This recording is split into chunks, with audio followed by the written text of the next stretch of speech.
Hello, welcome to Click Play, Twitch Play episode 4. Woo, dizzying heights and fall. Hey. We made it. Hello. Episode 4. Happy Sunday, guys. Happy Sunday, everyone. Hey, This happy is Sunday. I'm BiggusBennus, and joining me this week is, as always, old reliable Flighty Broad. Hi. How are you doing, Flighty? I'm doing all right. Oh, you sound like you've. When did you wake up, Flighty? Apparently, I'm not doing all right. No, I'm actually doing very well. Thank you for asking. Excellent. Especially after that wonderful quick look that we did. That's right, this yeah. morning. Which, if people in the chat want to watch, they can watch it after the show. But !Detroit, you can watch it on. Even somebody who did watch our quick look of Detroit Become a Human, that's the name of it, is Melamanen. Yay, that's me. Yay! Did you? Hello. Did you enjoy it? I'm good. Melon went Thank you for asking. Melon went to a 2-year-old's birthday party today. Yeah. Ugh.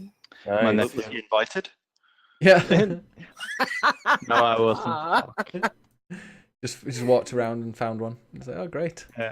You have jelly and ice cream? No ice cream.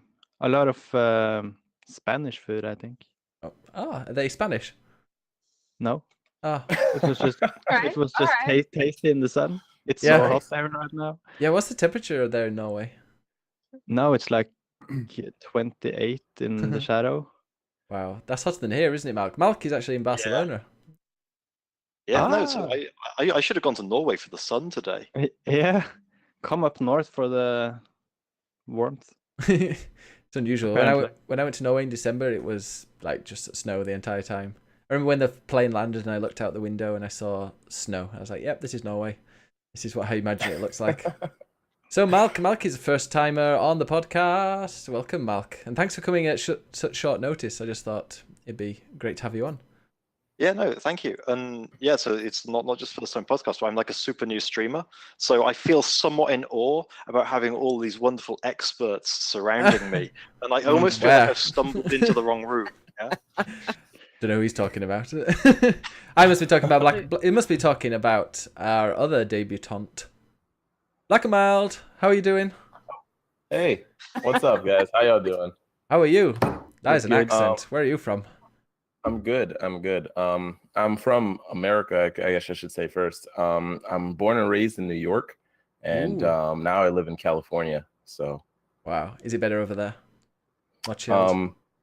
it's it's definitely way more relaxed. It's not the same speed, but it's taught me a lot about just taking it easy and enjoying the outdoors and the sun. And Is it cool. true that like everything over there kind of closes early, like 8 p.m. You can't really do anything?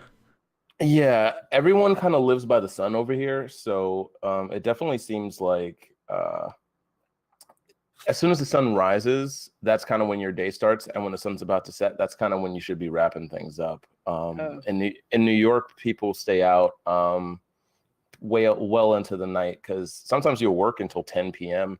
and then then you're eating dinner at 11, and then 12 o'clock is when you actually go out to the bar or the pub or whatever. So it's a little bit different. So you gotta know how to do all that stuff way earlier in the day. So you're drunk a lot earlier here is what I'm saying.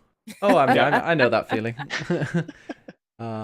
Yeah, normally here in Spain, it's kind of I've been to clubs at 3 a.m. before, and like just leaving the house and getting a taxi at 3 o'clock. And Yeah, exactly. back by 7. It's very weird. Yesterday I did get drunk at 1 o'clock in the afternoon, which was rather messy, to say the least.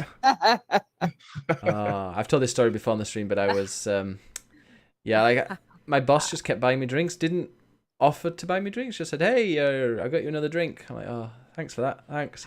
So I got really drunk, and then about 6:30, I was like, "I need to go home now." But it's a 45-minute train journey home. And train journeys when you're really drunk, especially at that time, are not good. And halfway through that journey, I was like, I'm gonna be sick. So went up to get off at the next station, and didn't quite make it, and ended up vomiting over the train door. And then got out and waited for the next train, because for some reason when I sat down, I was more relaxed, and I felt some fresh air. Got on the train again. Got off at Sarria. You might know that, Malk. So only I do know that. only 4 stops away from the final destination. But I was like, nope, got to get off here again. and went to a tunnel which was all beautifully lit with advertising hoardings and just vomited over this advertising hoarding. Went back up, got the third train to the train station, and then somehow managed to make my way home. Got home for like 7:30 in the evening. It's just shameful, isn't it? And you just think it's the tourists that get the bad I know. name, yeah? Oh, and I had vomit all over like my bag, and it was a mess. I have not been like that in forever. It was amazing. Yeah. I was like, 10 out of 10 would I felt be like I was 18 again. Yeah, that was great. But how was your weekend, Flighty? Any better? Oh. Top that, yeah? Yeah. exactly. There's no topping that. My weekend has actually been really shitty, so I'm really happy to be here with such a great group of folks. Oh, So topping that shitness off with this. up to and including the folks in chat. Hi, everybody. Yeah, hi, people in chat. Feel free to comment. We won't be commenting all the time on everything what you say, because this goes on iTunes, and well, it will do. I haven't even put last week's on yet. That's how lazy I've been. But yeah, Flighty, what games have you been playing? I've started playing or replaying rather Tomb Raider 2013. Going for 100% run. And as soon as I'm done with that, which should be in the next stream, I do that. I'm going to have a contest for Rise of the Tomb Raider, which is the next in the reboot series. Yeah. I'm going to sculpt and mold some replicas of Lara's pendant that she wears. And I'm going to have a death count contest, and whoever gets closest to the actual number of times I die will win one of those pendants. So that's amazing. Tune in. Yeah, I will be around for that. Rise is the second one, is it? The third one's Shadow. Yeah, Shadow's coming out. Yeah, soon. yeah. It's a. They did that wrong, I feel. How many times in like what horrific ways have you killed Lara? Oh Jesus. I've actually played 2013 quite a bit. So it's usually only the QTEs that kill me, like where you can get her like impaled under the chin by like rebar and shit. Yeah, those are kind of the only bits that get me. So I've probably only died about 20 times playthrough, which I feel is low for me. Yeah. Well, wasn't it Resident Evil, you only died like 20 times in total, wasn't it? Yeah, I was really surprised about that. To be fair, I played on normal mode. What got me was System Shock 2. Fuck that game forever. I saw that. That was good. Did you die a lot? Oh God, I have a video compilation of all the times I died. The final total, I think, was 146. That's good going, yeah. That's a big number. Did you get an award for that? Cannot believe I finished that game. I was so fucking frustrated with it. I would love we should make a pendulum for you just for finishing with 140 deaths. Oh, yeah. like a little participation award. I would love Flighty to watch you play Celeste. I would love to watch you play Celeste. No. It's I'm currently on 1,200 deaths in that game. Whoa! And I'm over halfway through. It's so good, but it's one of those that you get a little bit further each time. It's a precision platformer, and you've got to be really, really precise. But I feel like every time you do a run and you die, you always know what to do next, or it's your fault. It's not the game's fault that did that. So yeah, it's really rewarding, but it's such a fun game. I think you'd really like the message as well. I hate games that put the rightful onus on you for being bad on them rather than allowing me to blame them. So has that been playing anything else? Me? Mm-hmm. Oh. Nope. No. All right. Speaking of bad gamers, Melum, how have you been? What have you been playing? So much this week. Yeah. Fortnite. Mm-hmm. And then some Fortnite. Oh. You too. And guess what's the next game? PUBG. Yes. Minesweeper. No. Oh. Did I guess right? I was being a smart ass. I was hoping you would say Fortnite, but yeah. How many games of PUBG have you played this week? 3 maybe. And Fortnite? 400. I don't know. We just had 2 wins in like the last hour. That's why we were a bit late as well. So we were like, okay, let's just do one quick game, and ended up winning it. So like, oh, okay, this is taking a time. Good fun. Yeah. No, I haven't. Is there is that Detroit game, but there isn't that many new releases in May. Is it? No, I was thinking like what the next big game I'm gonna get is the Jurassic Park one. So it's my type of game. But okay. apart from that, there's nothing really. No, I'm just really pumped for E3. Yeah. And I just wanted new news because on the game front, it's been really quiet the last month. If you In April and March, it was too many releases. Yeah. I was like broke both months. You're not tempted to buy State of Decay 2? Not yet, since Jordan is so negative about it. Doesn't sound I like kinda Jordan. want to... No, he's never negative. But yeah, I don't know. Maybe I buy it, but since I love the first one, he apparently didn't like it that much. Yeah. But yeah, maybe. Yeah, I want more news. Apparently, Division 2 says Trent in the chat. I'm really looking forward to finding more news about that. See what we need to play a bit more Flighty. It's been a while. And yeah, Malk, you are new to streaming. When did you start streaming this week, I think? No, so I started streaming about probably 2 months ago, I reckon. But like so unbelievably infrequently, I took about 2 months off. And so this is the first week I've actually done more than 1 or 2 streams in a single week. And yeah, that's really hard to actually try to get your time sorted out. Yeah. So yeah, definitely still in newbie territory. Yeah, I know that feeling when you at the start. It's great. What have you learned from streaming this week? What have you been playing? Fortnite, isn't it? Yeah, so I'm a Battlegrounds player for so long, and you know, we all know that Battlegrounds is for grown-ups, for real hardcore gamers, for the good gamers. Yeah, we know this is a fact. But apparently Fortnite's worth looking at. And so I've just spent for some children. time for kids. This is it. Yeah. So I was at a wedding last week, and my nephew, who is 10 years old, was playing Fortnite on his mobile phone, and it did really. And he got to like number 2, which is cool. But it did reinforce the Fortnite's for kids thing. But then I play it, and I realize actually, it's a good game. Shh! Don't tell anyone. I like it. Did you realize that your 10-year-old nephew, was it? Your 10-year-old nephew is just like better than you at games. Oh yeah, and he's also like a black belt taekwondo, so I'm not going to agree with him about anything. He's going to also kick your ass. Yeah, online and. Wow.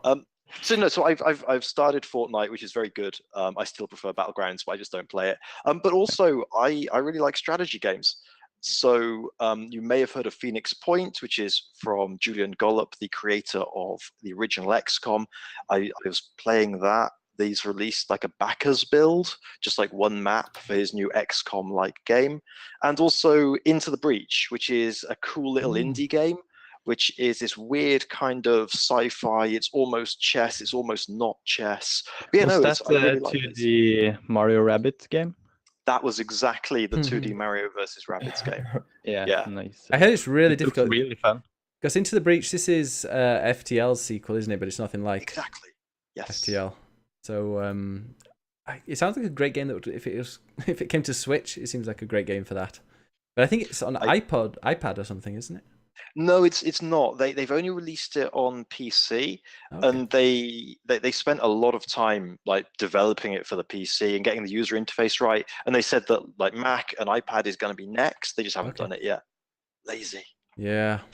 I don't know if it seems my type of game, but I hear good things about it, and I've heard lots of people talking about it and how in depth, and you can kind of skip certain areas if you want, but then it makes it more difficult. And yeah, exactly. I'll watch the stream. And so just to play it is quite easy, but to actually figure out how to play it properly takes a lot of time, and there's a lot of like double thinking and thinking 3 steps ahead, which in strategy games is quite cool.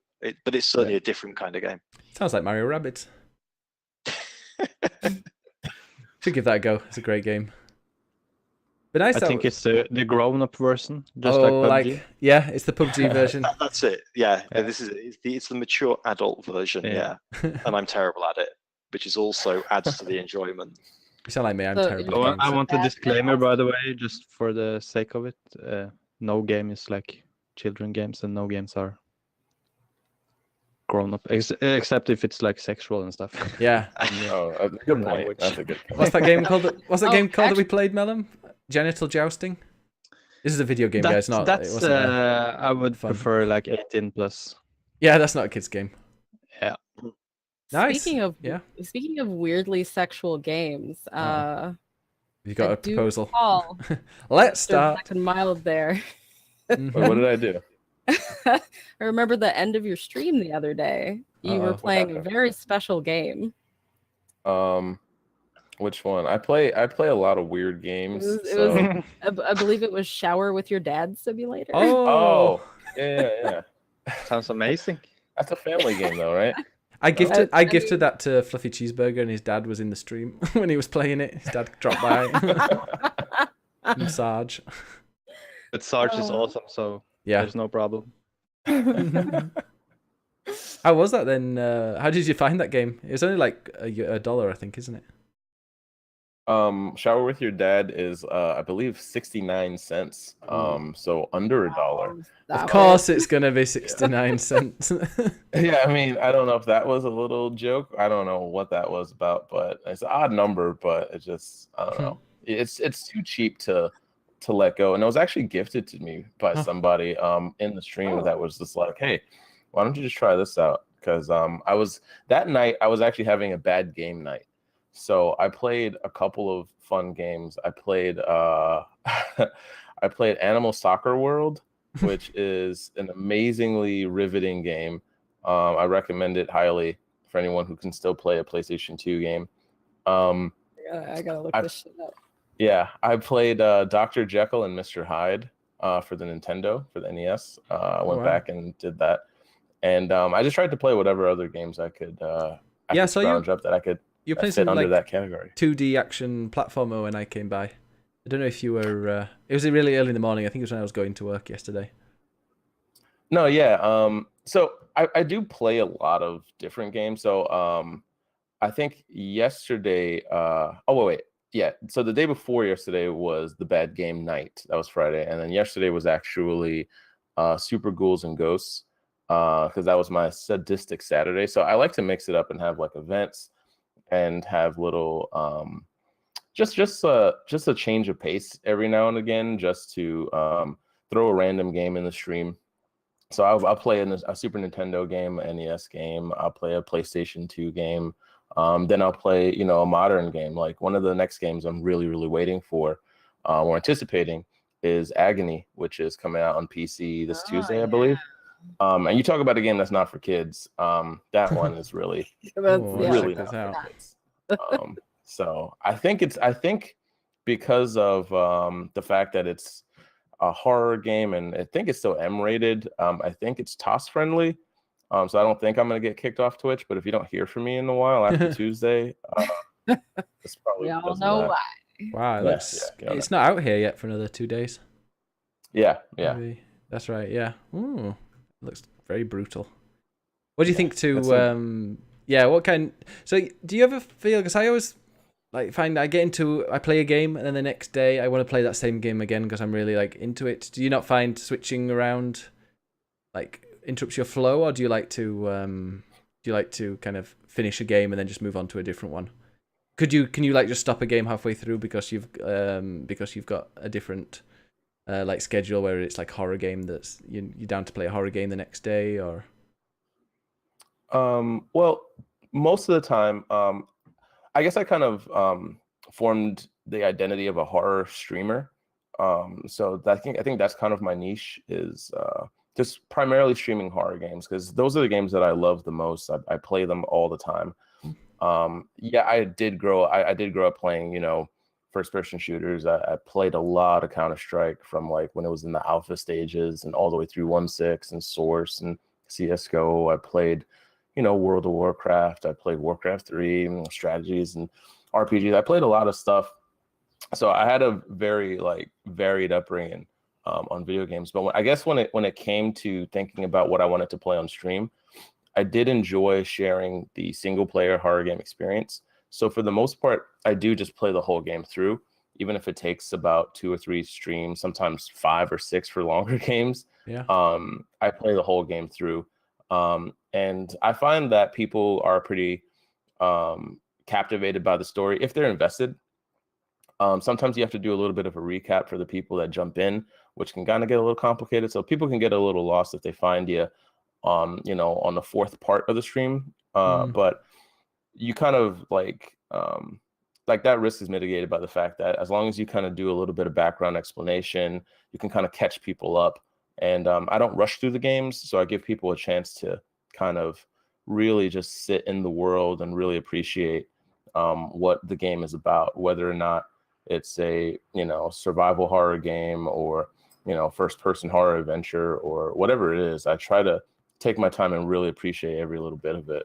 So yeah, I definitely savor it. Yeah. What was that game? There's a game where I keep watching people's streams of because I love it, but I don't have the balls to play it myself. And you were playing it. It's the one where it's underwater. Oh God. Subnautica? Was it Soma? No, Soma. That's it. Yeah. Did you enjoy that? Soma was rough, man. And I actually that game was crazy. I actually discovered that I have that fear of the deep sea. I didn't know that was a thing. So I looked it up, and it actually is a thing. People do have a fear of going down deep into the sea and being submerged and at the bottom of the ocean, and it's scary. You know what I mean? It's scary. I always watch nature documentaries about deep sea diving, and then at a certain point light can't reach the bottom of the ocean floor, so it's just completely pitch black, and it's almost like space.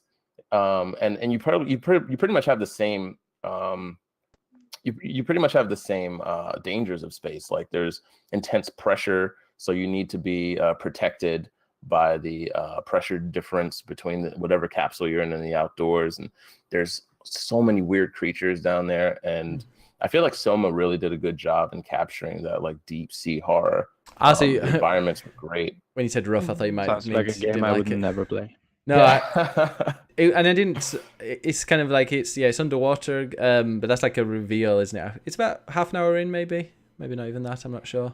But there's this reveal because you don't know that you're underwater, do you? Or did you know before? You kind of get submerged pretty early. I'm sorry, spoiler alert. My bad. No, it's I mentioned it. No worries. But yeah, you spend a large majority of the game underwater, and there's good reason for it. Regarding the story, it kind of becomes clearer the further you get along into it. But it happens pretty early. Did you stay till after the credits? Yes, I did. I like that bit. It was totally different. Yeah, I did like how they mixed it up because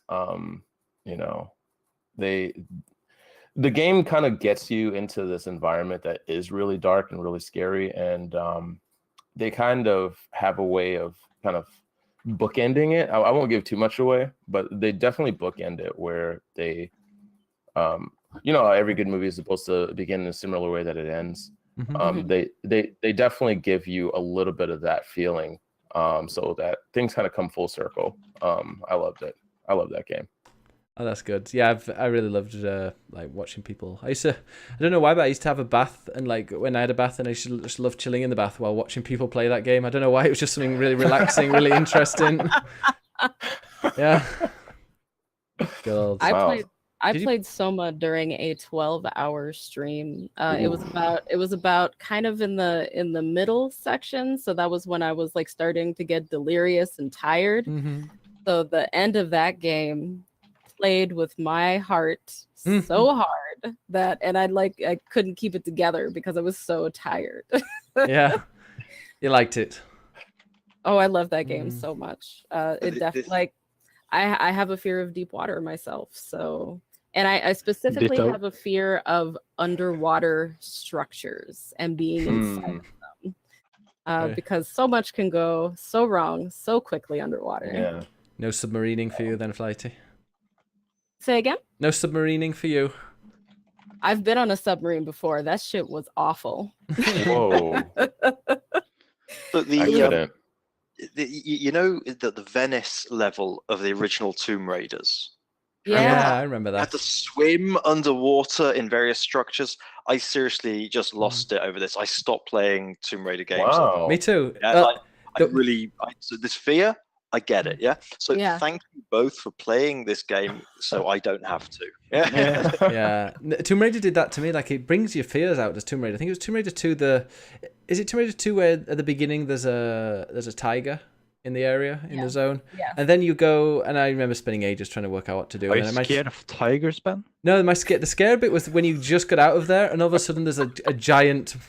I mean, isn't everyone scared of tigers? Isn't that like a normal reaction if you see a tiger? Yeah, it is. But like Yeah. the giant, like when you're in a really That tiger in the game isn't scary, I guess. no. Well, no, the scary bit was when you're in like this dark area. Because you get to a dark area, then all of a sudden this ball comes out of nowhere, and I'm scared of massive balls, and it just starts chasing you, and you have to get running, and that was the worst for me. Claustrophobia is the worst for me. It just comes all up in your face too. Yeah. Like, Yeah, There that's we a go. problem. Oh, I've got a. This is a kid stream, right? Yeah, I've got a joke for you. Probably knows. my friend. What's long, hard, and full of semen? A submarine. You? Submarine. A submarine. Wow. Oh, wow. That went in I a had to more leave that. friendly direction than I took it. Yeah. Well, I don't know what Flight was going to say if I don't want to know. Yeah, I've been playing. never know. I I've just been, saved the stream. I've been playing Detroit Become Human. That's a great game. Oh. Really enjoying it. It's I've been playing. I didn't realize. I thought it was like a 23, 25 hour game, but I saw somebody say that they finished it in 12, and I think it's like 12 to 14. So that means I'm about halfway through. I'm probably gonna maybe tonight I will stay up and play a bit more because I really want to finish it and see what it's like. But it's a really good film. Really good game. It is like film. It's a really good game, but it does feel like you're just taking part in a thriller. I like the story. Some people say it's a bit cheesy or it's a bit. It goes places. Also, it's a video game then. It is apparently it's not a video game according to some people. Because there's too much. Oh man, Too much story Let's get for a started. video game. Let's get started on Yeah, that but conversation. we always need some cheese in a video game. It always Yeah, is. I know. I like it. The only bad thing. There are two maybe things that I would complain about. One is the action and the interaction button is using the right joystick, which is also the camera. So it's really strange. Like the amount of times I've had to like lift the right joystick to open a door, and instead I've just like ended up facing the floor or facing the ceiling or something. So that's kind of a little bit annoying. But yeah, the other point is that it's how you imagine it would be if they said, okay, there's a world in the future where robots or androids are like replacing everybody's jobs, and they're pretty much like humans, and some of them are getting corrupt and having emotions. It's just very, you can kind of guess the scenarios that it comes up and it shows. It's a lot of people say that it's about racism, but the guy who made it was too scared to make a game about racism, because it's like a lot of the kind of the reactions that you get in that game to the androids is pretty much mirrored in what happened in the past when it comes to giving black people rights and stuff like that, and like their reaction. So their reaction is very kind of the way that people would react to that. But apparently they said that the guy was too scared. The what's his name? I want to say Nicolas Cage, but that's not him.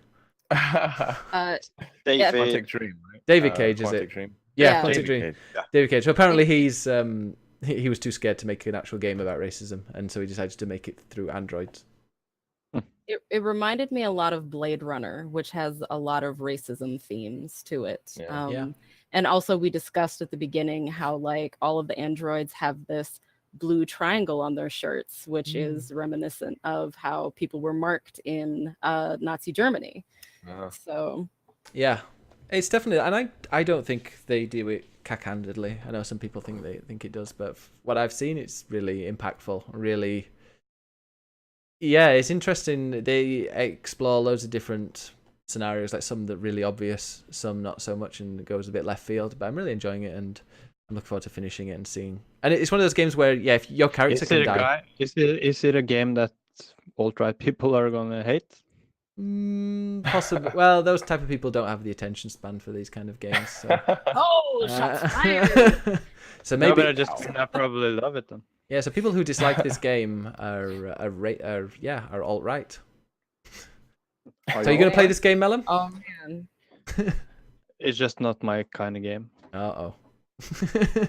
Uh-oh. Wait a minute. Explain yourself, Mellum. No, I understand, man. I like one of the criticisms. The other criticism I would probably say is that it's not a game for everyone. If you like this type of game, you're gonna absolutely love it. It's an interactive thriller, and it is really suspenseful, and there's loads of replayability.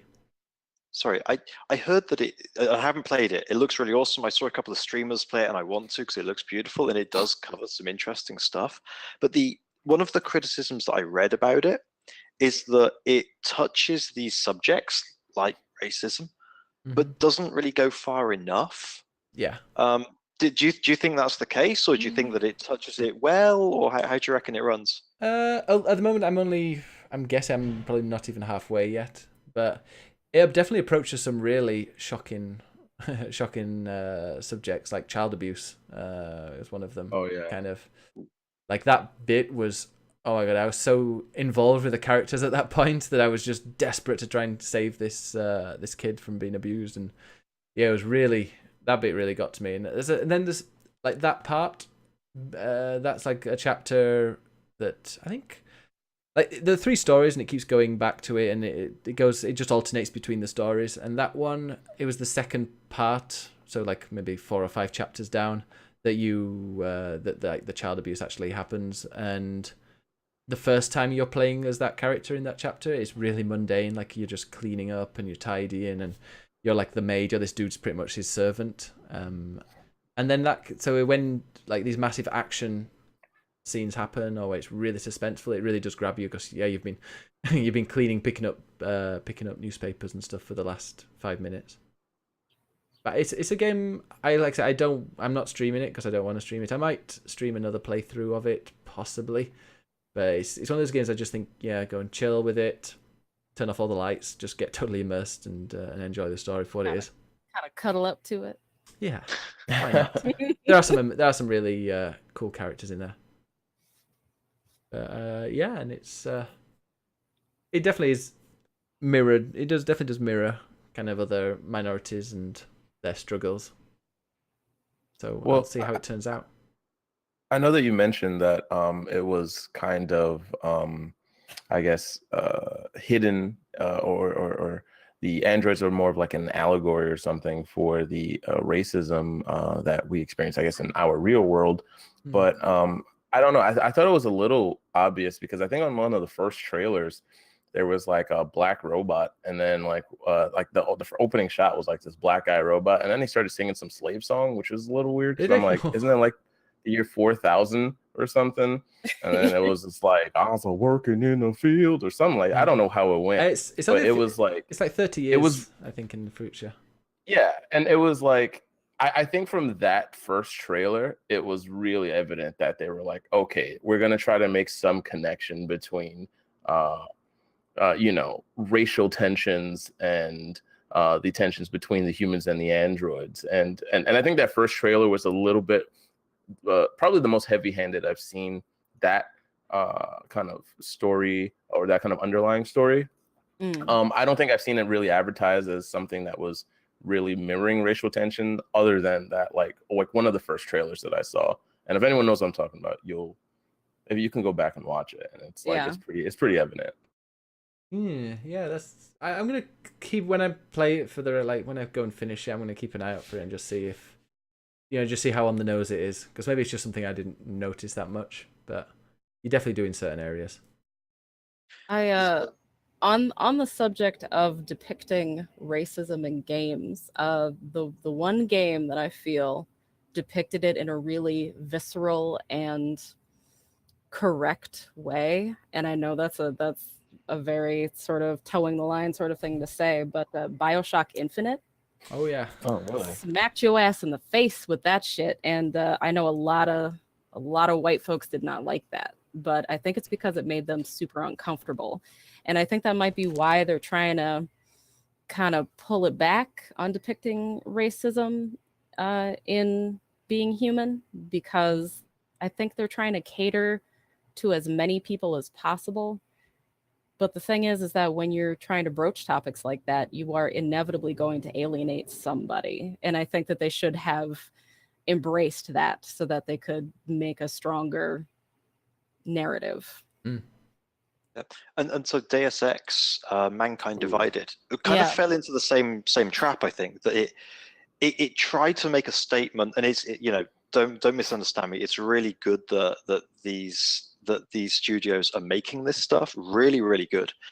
They just didn't go far enough. They hinted at it. They made some things that were quite obvious if you were looking for it, but they didn't tackle it head on. Whereas, to your point, Flighty, actually BioShock really took it to that next level. Mm-hmm. And I think that if you're going to do this, do it properly. Or I'm not going to say, or don't do it at all. I think just do it properly, if I'm honest. Yeah. And I think there's a lot of cases where, design by committee or whatever it is, or wanting to appease the masses, or again, whatever it is, I don't feel it's easy to go as far as you need to really strike the right note. Yeah.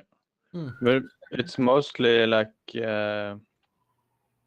what's the word? Indie games that does that, because the big companies, they have to get the masses because there's so much money, so it's always half-assed when they have a big important issue. Yeah. You got it. It seems to be like the indie games, doesn't it, that have the dare to do it. Yeah, they can do it also. You wouldn't expect EA. That's what apparently happened. I haven't finished Far Cry 5. One day we will have to do that, Melon. But it sounds like that chickened out a lot when it came to trying to approach and try and. But it's Ubisoft and they suck, so Apart from the Division. Division's amazing. But there is that paradox, isn't there? That paradox with video games. How I think about. I don't want to give percentages because they'll be just made up anyway. But there's a large percentage of people that I think play video games to escape reality. So you end up getting to this threshold where you have to ask, how much reality do you want injected into your game? You know what I mean? How much reality do you want injected into your escapism? And I think that's kind of the question that a lot of game developers ask themselves, because they don't want to remind people about the troubles of the real world per se, even though they are real. But I think a lot of indie game studios don't mind seeing video games as more of a storytelling device. So they'll tell a story that just means something to them rather than just giving you some kind of escapist entertainment. And I think that's why you don't see a lot of AAA games tackle those types of issues, because they just want you to buy it and they just want you to feel good when you play it, and they just want you to enjoy their story that they're telling and not be turned off from their story because it reminds you of something that makes you uncomfortable in real life. So that's good. That's so true. Yeah. Just imagine a game about making money for your rent. No, wait, is that real? No, just imagine it will never come, because that's reality. That's what people stress about. There's a sculpture in New York. I believe it's at the MoMA, where somebody built this contraption that is filled with a bunch of pennies. And the idea behind it is that you turn this crank and it releases pennies for however much minimum wage is. And it kind of gives you an idea about how much people have to work for minimum wage and how ridiculous it is that you have to keep turning this crank for this tiny little bit of money just for 8 hours straight every day. Dare I ask what minimum wage is in the States? It varies from state to state, but the answer is not enough everywhere. Yeah. And for a waiter or for a server over there, I don't think, isn't it $2 an hour? It's ridiculous. The people in particularly food service are expected to make their wages via tips. But that doesn't take into account how many dickholes there are in the world who are like, I don't tip. Da, da, da, da. There's a lot of people like that, and they need to go straight to hell. Like me. Says the former waitress. Yeah, It's that's usually me. the people that are the richest that don't tip because they count every dollar and then they realize they're Oh, I ending know up they end up eating out like X amount of times per week, and then they say, wait, if I tip 18% on every time I go out, I'm paying almost 20% extra, and I'm paying that about 4 to 5 times a week, and then the numbers drive them crazy, so they end up not tipping. Whereas the average person who understands what the value of a dollar is and what they understand what the value of work is, even though they might not be making as much money as that rich person, they say, hey, I'm going to give some of my hard-earned money for your hard-earned, for your hard work. So Right. there's that correlation. Sean said he wouldn't tip if he went to the US because he doesn't like Americans, I think. I went to New York and I got pretty much chased out of a restaurant once because I didn't tip. But that's because it was the worst service ever. I was waiting we were on our own in the restaurant, and it was like 45 minutes for stuff that came out cold, and it was just awful. And the waiters were really rude. You could just see them standing around, like we're trying to get their attention. They're just really, really rude. And we just said no, it was a terrible meal. But then I didn't realize that they'd only be getting $2 an hour or so on the minimum wage. So I can, but I just think when people say, "Oh, the American tipping system is mental," it is. But I just imagine, like, when you go to a restaurant here in the U or anywhere else that's not there, you can, the service is included in the price. Whereas I just think in America, okay, it's cheaper because they take away that service and they give you the chance to decide how much you give for the service. But it's a lot easier if you just get rid of that tipping culture and pay people a living wage. Would be nice. Yeah. Yeah, tipping is it's easier if making you the just pay pay back. your goddamn employees. Yeah, that would help, wouldn't it? How about that? Crazy talk. Yeah. I went to a Mexican restaurant in Zaragoza once, and we had an amazing meal. It was like €90 or something, and we left a €5 tip, and the woman refused it. She was like, "No, I can't. That's too much. Like that's too much." And she finally agreed to take €3, but we're like, she had such a nice meal with such nice service. And it was a €90 meal, and we just gave her $5, but she was like, "Nope." That's like $1,000 American dollars. Yeah. I heard that like in Japan, if you give tips there, it's like an insult. Yeah, don't tip in Japan because you're judging their work and their performance, and that's really weird. And here, so if you're gonna tip, you have to tip like $1 million, or just nothing, just nothing, like $1 million or nothing. Yeah. I bet that's why AAA studios don't want to make a game about getting tipped and earning minimum wage because they're afraid of what the results will be for them. How that will reflect their service. They'll bring everything into the light, right? Yeah. It's too real. It's too real, too fast for them.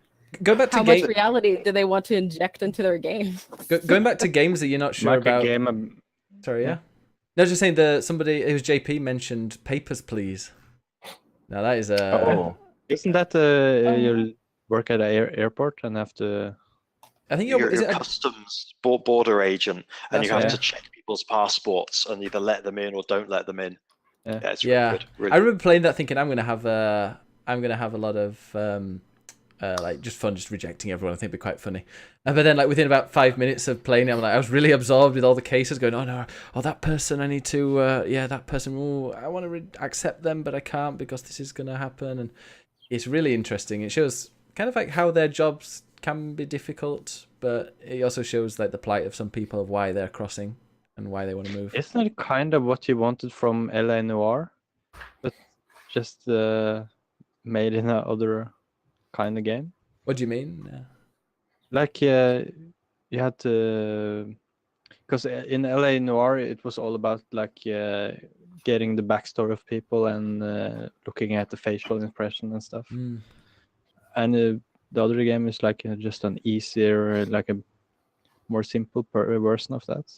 Yeah, like trying to work out what. Yeah, I suppose it is.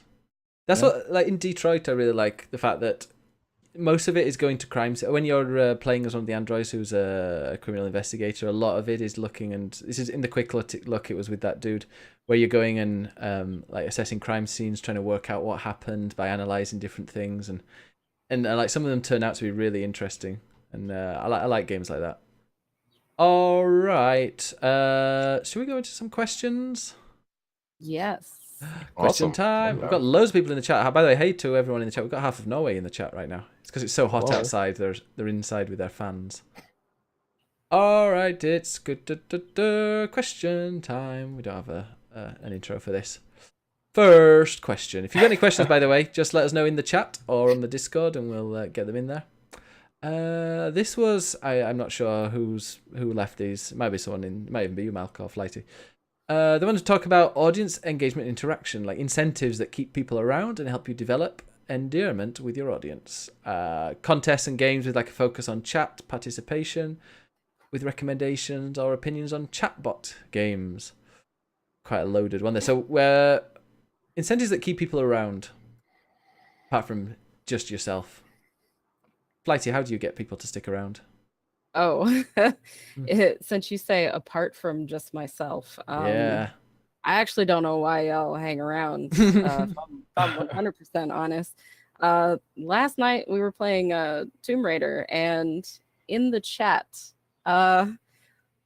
somebody made mention of like ancient brass dildos. And then we got into this involved discussion in my chat about whether or not brass is body safe. And then I like did some research after the stream, and I was like, so I found this article about beer taps. Stay with me. Changes the flavor profile. Apparently, I don't know. It was very long and flavor profile. You don't want to change your flavor profile down there. Yeah, or in your beer, because it was about. I'm pretty sure they were talking about beer.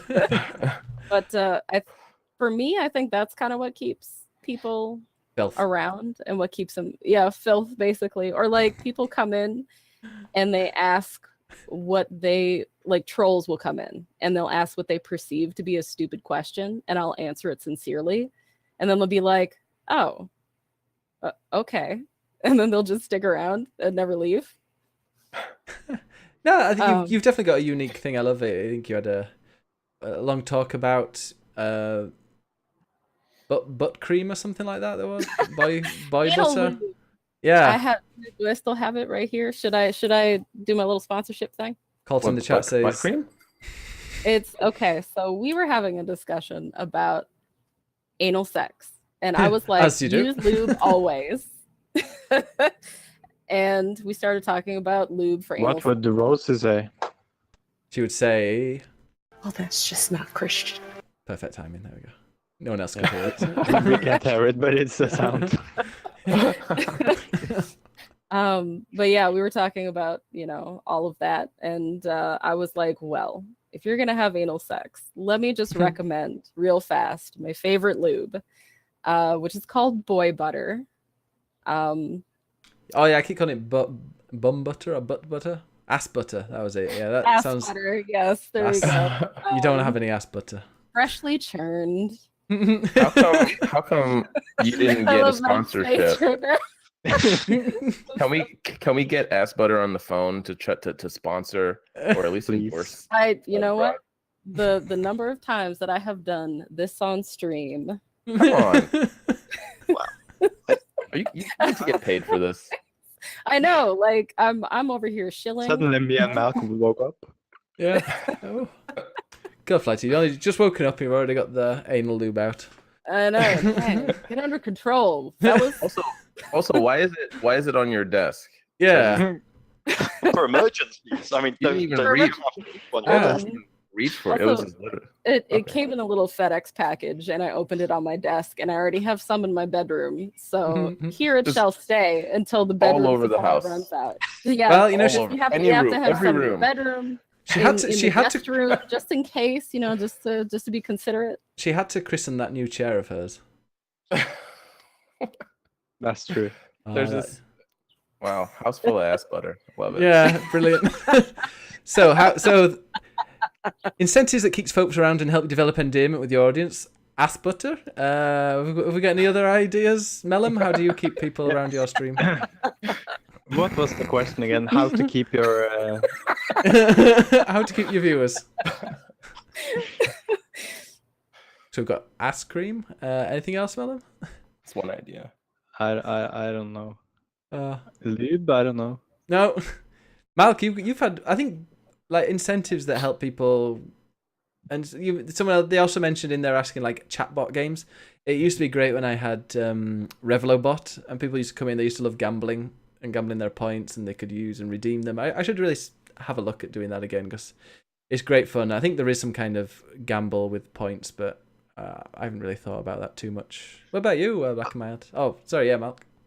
Yeah, no. So, like, I don't have an answer because I'm too young at this entire thing to really understand. But so a general lesson that I'm in the process of learning is about your audience is yours, and you need to know them. So there isn't like a one size fits all answer. So for flighty sex hints work, particularly about butt lube, which is fine.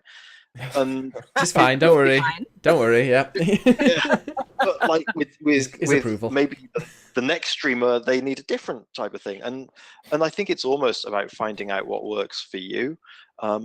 I was struggling with this because I was thinking about some kind of not a financial incentive, but like a free game or something like this down the line, and you kind of realize that the way that I saw it was the people who were already invested, which is not so many people, but these people, they're not going to stay just because I offer them a free game. And like the people who would be interested in the free game would probably jump somewhere else, or maybe it's almost like, are you selling yourself or are you actually trying to build engagement? So I don't have an answer, but I'm just kind of approaching it from that direction. Sure. Yeah, every time I've done a competition, I never gained people stuck around. Maybe one. I think one dude, I can't remember who it was. They came in quite recently, actually, when I gave away it was a beta key for Honor. That's how long ago it was. It was well over a year ago, and they came back, and I was like, "How do I know you again?" And they were like, "Oh yeah, it was from when you gave away a key for Honor's beta ages ago." So, that's really unusual for that to happen. Oh yeah. If I could just chime in, I totally 100% agree with Malk and you, Big. I really don't think giveaways and those kind of incentives keep anybody. It might artificially inflate your numbers and pad it for a little bit while the people stick around to kind of see what they can get. But it's been even a slow crawl for me. I've been streaming like not a year yet, probably about 7 months, I think, at this point. And probably 8. I can't remember. I'm not good at math, but it's the one thing that I've noticed is that you really have to connect with your viewers on a way deeper level for them to actually stay, because people have a short attention span, and the internet is a huge place. They can so quickly just click another person's room and just go in there, and then just jump rooms. You know what I mean? They just get 30 seconds of entertainment from every single room that they go to. So there's got to be something that you connect with. I found in streaming different games, I might actually connect with someone on the fact that, I might be playing a favorite game from my childhood, and then someone might come into my room and say, I love this game. Yeah. This is one of my favorite games. And then we connect on that, and I share my experiences with that game. And with me, like I said, I'm a horror streamer, so I love horror. I love horror topics. I love scary things. So we kind of bond on the scary weird kid conversations. Like we talk about a lot of weird stuff sometimes, and that's how we met. Yeah, exactly. Yeah. So and that's exactly what I like to do. I like to connect with people on that kind of level, because we actually have conversations in chat. So I like to think of the Twitch room as almost just like a giant couch that everyone can sit on. Back in the day oh God, I can't believe I said back in the day.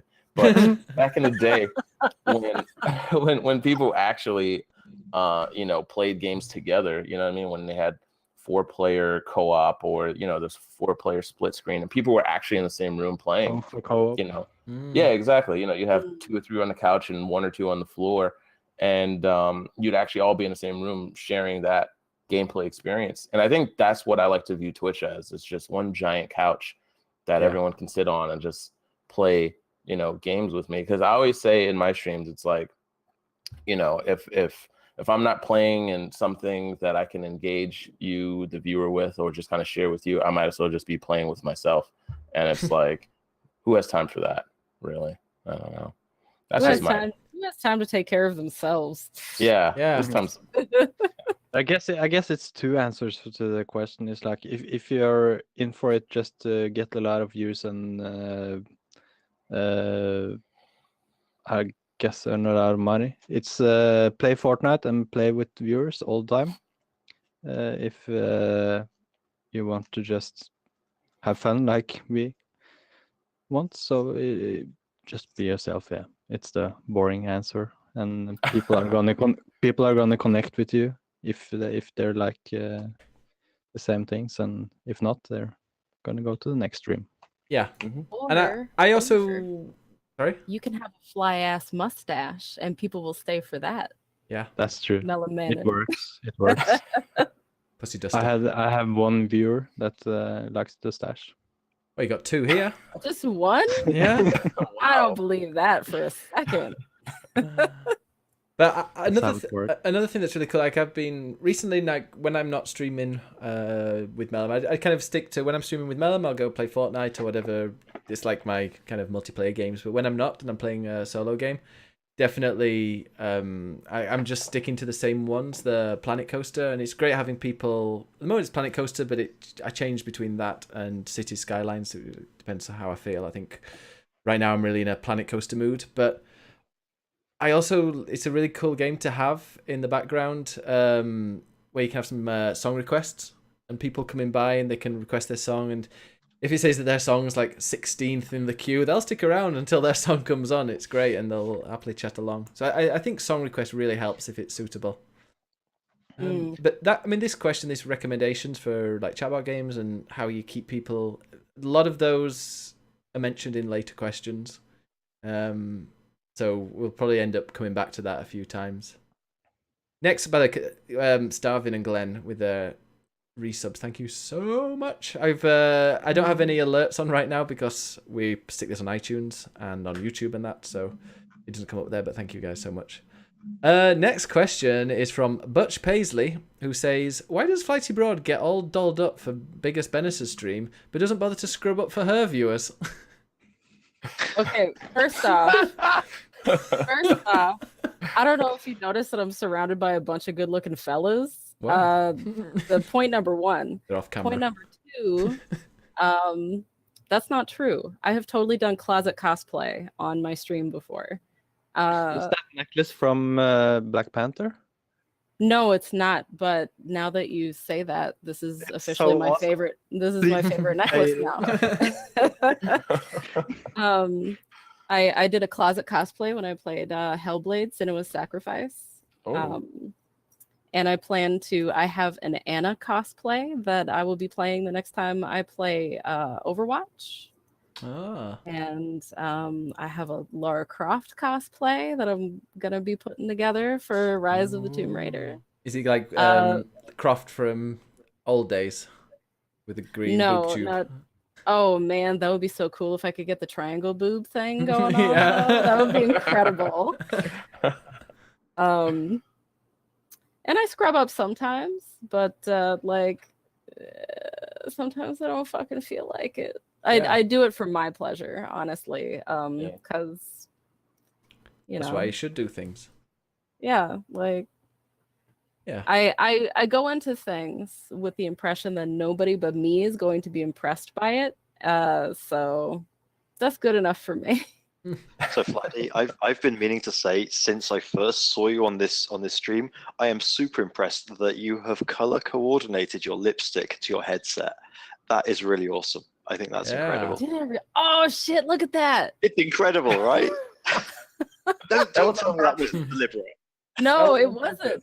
Come Because on. on camera, it's a different color than what it is IRL. Okay. Oh shit, yeah, no, it's more of a gray color. It's like what I did with my stash and the thing in the Oh Yeah. Everything- I've got red headphones and a red chair, black and red chair. There you You go. won't see it, but I've got a red T-shirt and sunburn in my arm. Yeah, and that's So Wow. British. See? So my British. sunburn. Yeah. Are they- I are just they- color coordinate my underwear with the green screen. Oh. After use. Yeah. Yeah. So you could get up on stream in your underwear and it'll look like you're just nothing there. Nothing there. Oh man, Wow. that would be a treat unto itself. A bonus stream. Now next question. Oh, in fact, Malk, I want to ask you what. So, as you are a new streamer, you've gone from being a viewer to a streamer. How much has that influenced you being a viewer for so long? So I never intended to be a streamer. It was by accident. Right, that happens. But the thing is that the reason I started streaming is it really felt like, why are these guys having all this fun? Why can't I have some of this fun too? But I don't know if everyone gets that. So for me, the transition was really natural. It was just, hey, look, there's this cool community of awesome people, and you're either in it or you're kind of in it in a viewer sense. That was how I saw it for me. Your perspective may be different, and that's cool as well. But for me, it was like I'm either in it or I'm not. And so without having, if I just stayed in viewer mode, I would have kind of fallen into lurker, and then I would have kind of evaporated a little bit, because I know that I'm not very good at social communities. Like, I don't use Facebook, I don't use all these things. You find me on forums, one post, then never again. So like, I'm either in or I'm out. And so for me, it was a really natural transition that I now feel like I'm part of a really awesome community. And that's worth maintaining, and that's worth working on, and that's worth like putting time in to hang out with cool people. So for me, it was a fully natural transition. Yeah. Brilliant. No, and like it kind of runs into this next question. I want to go back to. Oh, I know I didn't even include that question. I'm going to skip a question. Just do this one. How important to you is Discord? Like, do you make a maze of incomprehensible labyrinthian measures, or do you keep it simple? Someone sees a Discord server with 30 different channels and has no idea where to start and leave. But how important is Discord? I think if you want a community if you want to stream, but you want to be like part of someone else's community, so you're not like kind of forging your own, that's fine. But I think Discord is just so good. It's so helpful to stay in contact with people when you're not streaming. I have really loved watching your Discord grow, Black, because because so I think it was me and Will Grox who were like, you should get a Discord, and then you were like, maybe, and then you like kind of started it up, and you had like one channel. It was like general chat. And then you very slowly started adding channel, like you have a beer channel, which goes with the theme of your stream, which I think is great. And you have like, games, no spoilers, game spoilers. You have a horror movie channel, which I really enjoy because I also am a horror nerd. So it's been really cool kind of watching your personal Discord kind of cater to your personal channel. Well, no, I mean, thanks for that. I mean, to I guess echo Malk's point is with me, I'm weird. I've always been, and I've said this before, I'm this weird combination of like introvert and extrovert, and I'm terrible with social media. I'm really, really bad. Like, I guess the original social media was like the phone. Like, I'm bad with phone. Like, I if I sit on a phone call for too long, I get like antsy and I just want to get off. And with Facebook or Instagram or whatever, like before I streamed, I had them, but maybe there would be months in between my posts because I just didn't feel the need to let anyone in my life like that. So I like to keep certain things private. And I think after streaming and after you, Flighty, and Will said you should get a Discord, I really had to learn the advantages of just staying connected with people that I really enjoy hanging out with on stream, because it got to the point when I was streaming more and more, finding the time to stream, that I was spending more time with the people in my chat than I was like some people that I know in real life. And you kind of get to that weird point where they just aren't people in your chat. Like they become friends. And you kind of want to just stay in touch with your friends and see what else they're doing. You know what I mean? You kind of want to see, hey, do you like this movie? Do you like this beer? Hey, this new game I got. And, you know, things that don't really fit in the flow of the stream. It kind of is fun to just see what else they're up to. So you can kind of get that deeper understanding and connection with them.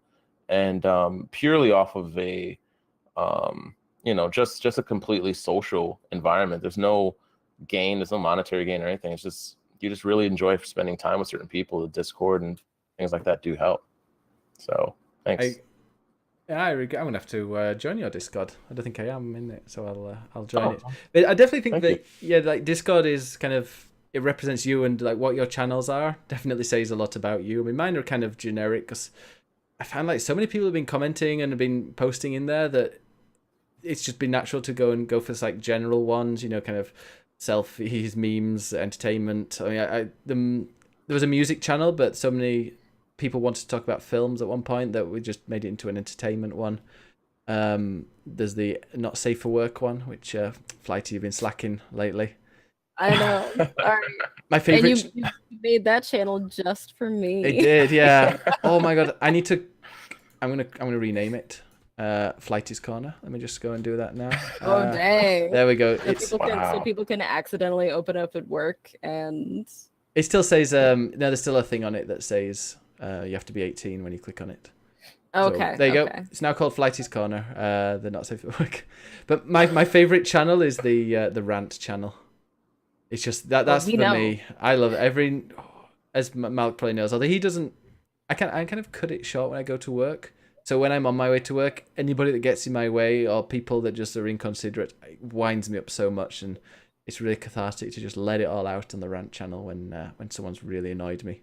And that was so yeah, that's one of my favorites. But also having a serious channel on there for politics or whatever's been in the news is great because as I mentioned in my column, if you go to clickclickplay.com, I wrote a column. I quit my Twitter, like my serious Twitter, the non-gaming Twitter, because I was just fed up of like the lack of polite discourse on there. And that's somewhere where you can add something and people will actually respond relatively pleasantly, and you can have a bit of a debate on there without it just morphing into kind of like people shouting and calling each other names. So that's kind of one of the reasons why I really like Discord, is that it's turning into my social media now. So yeah, I'm leaving that kind of Twitter. Facebook I don't even bother anymore. It's just like Discord's kind of like the first thing I check in the morning, and then one of the last things I check when I go to bed. And just to add to like the strength of Discord is that I use Discord now to speak to certain people that I met through Ben's Discord, like Flighty, for example. And I consider Flighty and Sean, I don't know if Sean's in the chat right now, and a bunch of other people, yeah. I was like, I speak to these people more than I speak to my family, you know? And just to kind of go to Black's point, that you find people that you want to connect with. And just to link it to what Ben is saying, that I don't use Facebook. Like I speak to these people who I like more than like the people I went to school with or my family. Yeah. And I speak to these people anyway, but Discord enables people to kind of come together by interest rather than by, I don't know, where you grew up or where you went to university. And I think that's really powerful. I think that that's something that I have not yet explored, but at the same time, the thing I struggle with is the amount of Discords you end up being a member of. Yeah. So how you balance the value versus kind of, well, how many other Discords are really going on? I don't really know how that works for other people. No, I've got loads, but most of these are muted. I think the only one that isn't muted is mine and Flighty's. Oh. Oh, that's beautiful. Yeah. Definitely get in on Black's Discord then. I will. I don't mute. I have most of my Discord channels muted as well, and I actually had to do a clean out today. But I like to curate my content. Yeah. I have Ben's Discord because I have a social obligation in the NSFW channel. Now you do. I have Black's Discord because my favorite nerdy things are there. Oh. And because like a lot of the people who come into my Discord, the one thing that we all seem to have in common is that we are queer, and that's it. That is a huge umbrella, and not everybody there shares my nerdy things. So I like to kind of try to pick and choose. And I probably have like 2 more that I unmute, but other than that, I apologize, everybody. No, I mean Melon. I think what he's would you Melon's. guys need for like, because I'm really bad with social internet stuff. Oh god, yeah. I don't- Yeah, I mean, I don't know. you've I muted don't Discord, haven't you, understand it. I Melon? hate it. I feel like it's Just taking wanna over go out my on your life. boats on the first, lake. I can't do it. Have So- you have you muted my channel, Melon? Because every time we mention you, Like 2 months ago. I thought so. I even put it as like our joint Discord, because when you go live, it comes up in the announcements. I'm gonna have to remove that. I get too stressed by it, so I can't do that. But what would you guys? Because it seems like you get your social stuff on Discord. What other thing can you do for What do you- guys like me that don't like Discord and things like that? What do you mean, I like for staying in To contact with people? maintaining a community. You've got I'm making assumptions here. From what I've seen, you've got a pretty good community behind you, and I think that's through collaboration, isn't it, with other people? My community is Ben's community. Yeah. Yeah, I think that's perfectly okay. Like if you don't want to use Twitter or Discord, don't do it. You know, Yeah. like if it makes you uncomfortable, if it's bad for your mental health, you know, fuck it, don't do it. It seems like your way of making and keeping in touch with your community is by collaborating with other people, and I think that's really important to recognize, because you're usually really quiet So on the your own. leeching strategy is valid. Yeah, riding on coattails. You know, Yeah. I like to do that as well. One thing you I don't know if you've noticed, you can do it, Ben, but you can mute a channel, but have it so that it'll only send you when you're mentioned in it, not in a everyone or at here or anything like that. You can suppress those, but you can get it so if somebody actually does message you or like links you in a post directly, then they can do that. And that's what I've done in most of the channels that I'm in. Like if somebody, I like, because they at everyone. I think people appreciate the fact that I don't do an at everyone whenever I go live, because I go live pretty much every day, so they probably don't want that. But Yeah, there's still an announcement. It's just not at everyone. But yeah, it's a really useful thing, so that if somebody does want to speak to you or they do want to mention you, something to you, you can see that, and you know that it's not just one of the, like there's somebody there, Boy Toy Live, I've got like 11 mentions. Tofu Panic, really cool streamer. I've got 659 mentions on there, and I think it's from the at everyone's that I've just I've not been looking at. But yeah, I think it's better to just do it where it's just your own. When people mention to you, like will mention you in a comment, that you can go and check it out. That helps. I should also point out that whenever you are not on Ben's stream, at least 5 to 10 people ask, "Oh, no Mellum today?" Hey, they do, yeah. Like they'll come straight Where's into the Mellum? channel, and they will hope that you're there, and then if you're not there, they'll be concerned about you. So I think you've got your own little like fan base going on there. Yeah, it got to a point yesterday when I think it was Mellum's girlfriend and Dave were like asking. I was like, "Hey, you spend more time speaking to Mellum than me." I heard that too. Yeah, from my side. So it's but no, yeah, like sometimes you get people coming in and say, "Where's Mellum?" I'm like, "Yeah, hi, nice to see you as well." That's happened a couple of times. What's in the chat? Colton says at everyone is so annoying. He said he's got some really strong opinions for Discord, and I think, where was it? He said, "Oh man, I find that each Discord server has its own culture." Yeah, that's true. I find that when I want to look at hot people, I go to Colton. Well, yeah, that's true. I've got some very attractive people in the stream. When I want food porn, I go to Coconut, who's another streamer. Well, and what do you do when you go to Lighters? What do you get from there? But yeah, Sean says, I have to admit, everyone and here piss me off if they're overused. yeah, it's not something I use. I only use @everyone if there's like a big announcement or if it's something I think is kind of important. But what I used Discord for when it came out, it was because I got a PC because I wanted to play PUBG. So I just joined every channel with PUBG players and just found random people to play with.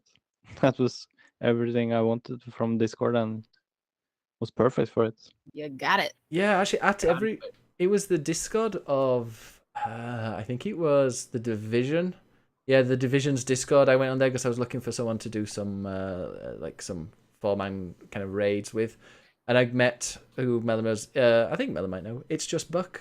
You know him? He's one of the first people I ever knew online, and we both started streaming around about the same time. Now he's the community manager for South Park. Man. Yeah, he's in Finland, but he's the community manager for South Park Phone Destroyer now.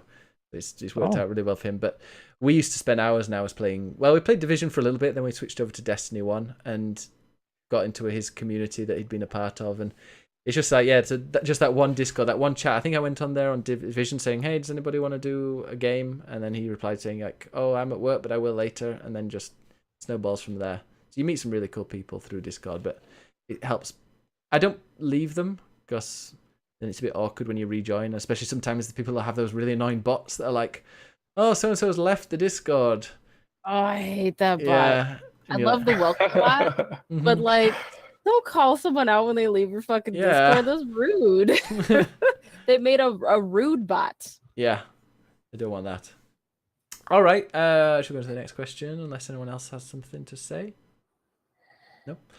How much is interesting question? How much influence does your viewership? I think we did this maybe last week, but it'd be interesting because I've changed my opinion here. How much influence does your viewership have in your choice of game? How important do you think it is to include your viewers in making a decision about what to play? Or do you just play whatever, and hope your viewers enjoy it? Black and Mild. Who wants to get that one? You go for that one. I can just start with the conservative one. I don't ask. I just play whatever the Don't fuck give I a want. shit what your followers want, Helen. One. Okay, we got a good one. We're at a good start there. Yeah, I do. I actually mix it up. I guess I do 50-50. I do love having straw polls for my viewers so that they can kind of pick what the next game that I want to play is like. But I only do that when I get to a point where I have like 3 or 4 games that I can't decide between. Sometimes you'll stream and then you'll be in the middle of a game. People will be like, "Hey, play this other game," and that's obviously not logical. Not cool. Yeah, exactly. It's not cool. And so there is that kind of 50-50 thing where I do welcome a lot of crowd participation in the game selection, but just like Mellum, if there's a game that I know I want to play, I'll just play it. So I try to balance it out like that so that people do feel like they're kind of participating in it. And, you know, I feel like that kind of adds to their experience because there might be a game that they didn't play or they wanted to see someone play. And since I do play a lot of horror games, a lot of games that I play are games that people don't want to play themselves. So I know that there's certain games that people want to see because they might be interested, but they just can't play it. So yeah, it's like 50-50 for me, I guess. And just to kind of follow, I'm just going to be saying the same stuff that I think if you're going for games that other people want to play, you're going to miss the passion about why you're playing it in the first place. Yeah. But from my position of being so new to the whole thing, the way actually Black, you describe yourself as being a horror streamer means you've got a specific identity that means that people go to you, they know what you're going to be doing, or at least games in that area. And that's really cool. And I like that. That means that you pick games that you're interested in that area. And I'm approaching it in the same way. I like indie games. I like strategy games. I like things like Fortnite and PUBG. Please do not ask me to play some kind of a visual novel. I'm sure they're great. It's just not for me. I'm not going to enjoy it. If I'm not enjoying it, it's not going to be a fun stream. It's just a waste for everybody. So I love the idea of like, am I going to play game A? Am I going to play game B? I think that's really awesome. But I kind of feel that's where I would draw the line. You can be involved, but you're not going to decide for me. Yeah. Sure. Yeah. Yeah, that's why when I had that big poll, I did a big poll recently with loads of brackets and choosing what game I played, and in the end, people decided they wanted to watch me play Wind Waker HD. And I played it until my controller just started dying constantly. That's the reason why I've stopped. But like, it's great having all of that, but it didn't really. I didn't get many people there. Like most of the time, the chat was totally dead, and it was just. I don't think people were that really interested in watching it, and for me, you shouldn't play what people want. But for me, I have more enjoyment when there's people to chat to. So I want to play games that have people chatting, and that's one of the reasons why I'm sticking with like the building games, like Planet Coaster and City Skylines, and then this new Jurassic Park game when it comes out. And I just sticking with story games off stream, so I can just really like get myself immersed in it. But yeah, when I was playing City Skylines, it's a game I really loved it. It was awesome, but the chat was just going crazy. I had 50 viewers by the time I'd finished, and it was just so many people were talking. It made me enjoy the game even more and enjoy my time playing it. So I think last time I answered this question, I said, no, I'll just play whatever game I really enjoy. Whereas now I'm thinking, well, I'm sticking to like a genre when I'm not playing competitive games, so that, yeah, people can expect it when they come on, and I'm going to have a stricter schedule so they know when I'm going to be streaming what games. But yeah, I think if you've got an active chat and loads of people are commenting, it'll make your enjoyment a lot higher. Yeah. Yeah, I can see that. There we go. I'm so used. I stopped for a little while because I had to take a quick mental health break for a little while there. But I would during my comment, was it elaborate brackets for people to participate in, and I think I got maybe like 10-15 people to participate in those. And I did that. I did the brackets largely for myself because I enjoy doing shit like that, but also because I love trying new things, but I don't know which new things to try. It overwhelms me, so I kind of I use other people. I hate that the way I put that there. I utilize other people's opinions. There we go. To kind of help me decide, because ultimately I like to approach games with a journalist's frame of mind, because I do fancy myself a games journalist. Yeah. So I'm going to have an opinion about everything I play. So even if I don't enjoy it, #Republique. Oh my God, that game was awful. But I did get through the first chapter, and I have a lot of things to say about it. So it wasn't a complete waste of time, regardless of how frustrating it was. Yeah. Also, me and my chat had a really fun time clowning on that game.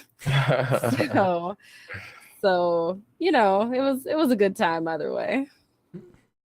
Yeah, so if you've got a good group of people that you're hanging out with, it doesn't really matter what the game is, you know, because you either have fun because it's terrible and you clown in on it, as you're saying, or you're just enjoying it because it's cool, or whatever. No, a good group of people is always the key here. Yeah, that community spirit.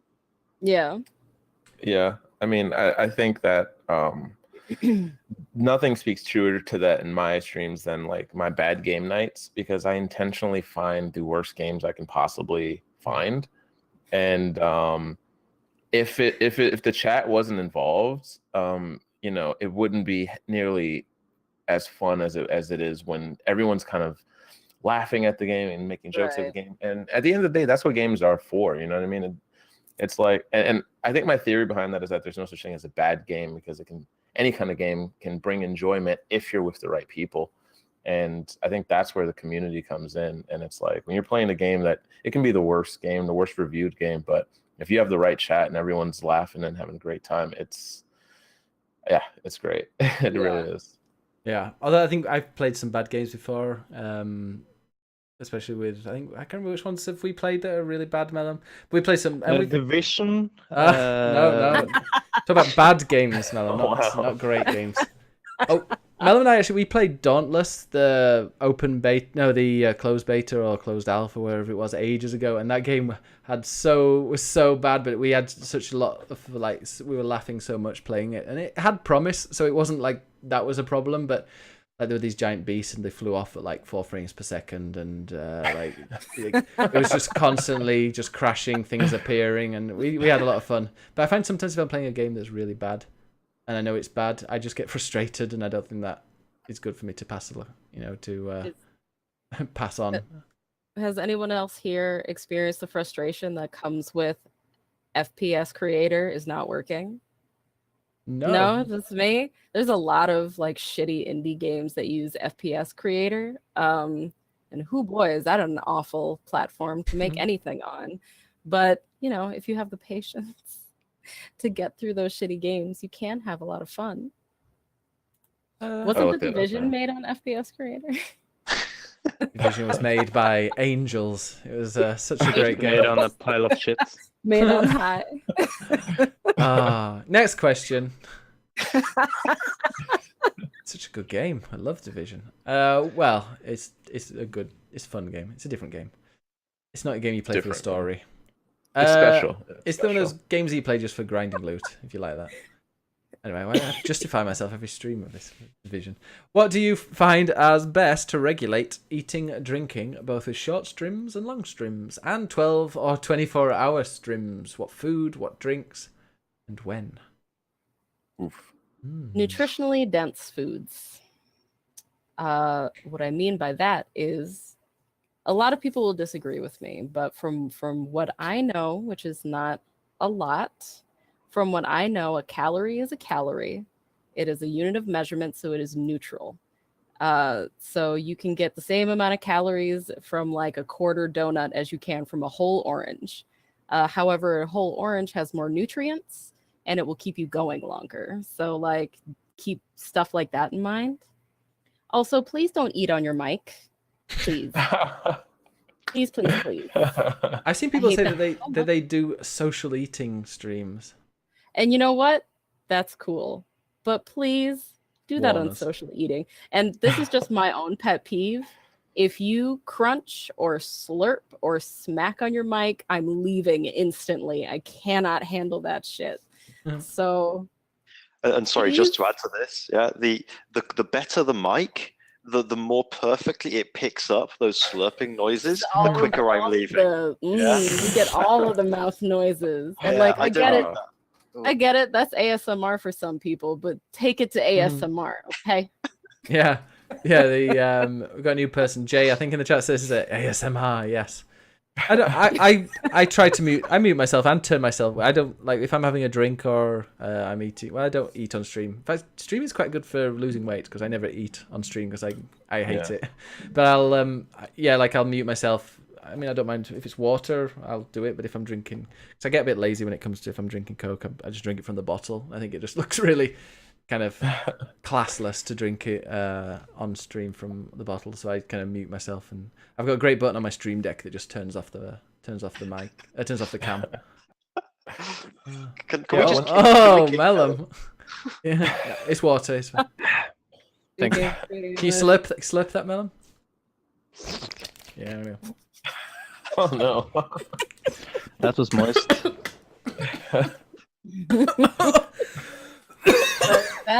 So there's a difference between eating noises and cunnilingus noises. Okay. Those are two different. I dribbled it all down me. Of ASMR. Just saying. So I've just dribbled all over me now. Yeah. Oh, so God, is he okay? I'm okay now. I think he's dying right now. Went down the wrong hole. Do I need to come over and give you CPR? Leaning down and trying to drink doesn't work. Jesus. That was for JP. That was in the chat. They're going karma. I'll add that to the monthly highlights video. Me nearly choking to death. I'm more worried about the fact I'm dribbled all down myself. Oh. It's the least of your problems, yeah. Dave's gonna come in and be like, "What the hell have you been doing?" I think I'm similar with eating on stream. Like I don't eat on stream. I don't know. I think I'm a little self-conscious about it. I don't know. I don't like eating in front of people like that. I mean, I don't know. It just seems weird to me. The chewing noises, obviously, slip smacking, all that stuff. Sucking my fingers. I don't know. Oh. Whatever I'm gonna do. What are those streams? I don't know. I don't know. But like, I don't know. I usually eat a pretty dense meal before my stream, and then I just try to stay hydrated throughout my stream because I do drink beer during my stream. Makes things more fun. Oh yeah, me too. Yeah. Wait, Nice, actually, no, nice. don't mention the word beer, please. Oh, can I not? Oh, Oh, okay. no. Right, that's right. Oh, okay. So I usually just try to make sure that I have some kind of padding down there, some kind of cushion to catch that beer. So I usually Oh, down don't. there, I see. Yeah, exactly. So I try not to stream on like an empty stomach, but yeah, drinking beer on stream is I guess that's where I get most of my nutrients from. That's what keeps me going. I don't think there's guess. anything wrong with drinking beer. What? I don't think there's anything wrong drinking on a stream. Oh yeah. Drinking beers is actually fun. I think I can share that with everybody. You do it up real nice too. Like you have like a beer of the stream with like a little like Yeah. you tell people about the beer. You critique. I try to, because it's like that's another thing that I did. It's like I feel like that's me sharing with everybody. So it's like if I'm gonna do something like eat or drink, at least I can just share something with them. So I tell people what kind of beer I'm drinking. I tell them, more like flavor notes and stuff like that. And to the earlier point about the Discord, I see some people actually do post when they get the beer that I recommended, and there was even one or two people that actually drank the same beer that I was drinking while I was streaming. So I think that's kind of like that kind of crowd interaction thing. You know what I mean? And I feel like you can kind of share that, which is kind of fun. So I make the kind of drinking part of the stream that it's like, you can kind of join in, I guess. Yeah, totally. I like that. And I'm kind of with you on that to drink even if it's just water or beer, or in my case, a cup of tea delivered through a Black Mesa mug. It's all like it's all fine. I've been hitting the mute button because I am super nervous about those noises that I'm not going to replicate. Yeah, that one. Wait, what was that noise? How did that go, Ben? Something like. Oh my God. She's getting thoughts from last night now. Right. But the eating for me is like just one step too far, because the entire process of it is something a bit different. And I've got a splash screen that I'll put up, and if I need to take a break to have something to eat, I'll just take a 5-minute break. We can do that, yeah. And it's the same if I need like a bio break. I'm going to go to the bathroom. I'm gonna put up a splash screen, and I'm going to mute. And a splash screen. That sounds right. We're having some really bad issue. What do you eat, Malk? Well, but the other part of it is do not follow my advice, because it is currently 11 o'clock at night and I haven't eaten today. So I am the worst person for this kind of stuff. Yeah. I've not eaten my dinner yet. Good. No, I stay up till really late anyway, but yeah, I haven't had my dinner either. I have to say, when I stream, I eat all the time. I just have snacks. Yeah. And when I drink beer during my stream, and yeah, sometimes it takes too many. Like this podcast now, I have 4 beers. How long have we been streaming? 2 hours, I think. That's, Almost. that's So I that's can't drink beer in every stream, because then I will be an alcoholic. Yeah. But podcast is good with a beer. You're self-aware. Yeah, well, if you're drinking with people, then you're a social drinker. It's only when you're drinking by yourself you're an alcoholic, right? Is that how the rules go? My favorite was Melis eating a banana on stream. That was that was a hit. That was when I think that was when I thought you were talking about eating a banana in game, because you eat bananas on Sea of Thieves, and I was like, oh, do it again. And then you didn't on screen, and I looked to the corner, and it was you, because you thought I was talking about IRL, and you were there just deep throating a banana on the screen. I think actually during I ate, I most of the time I mute, but I have like a lot of food in my mouth, and the cam is on, so I don't give a shit. Sometimes before I go live, Melon puts his camera on while I'm waiting, and I just see him there shoving as much in as he can. Like before we go live, he's like, "Oh, I've got to just." He eats everything just before the stream, and I can see it. So it's funny. I remember I ate a whole pizza just right before the stream. I was shoving it in. Colton says, Colin says he remembers the banana incident. He said it's not my proudest fact.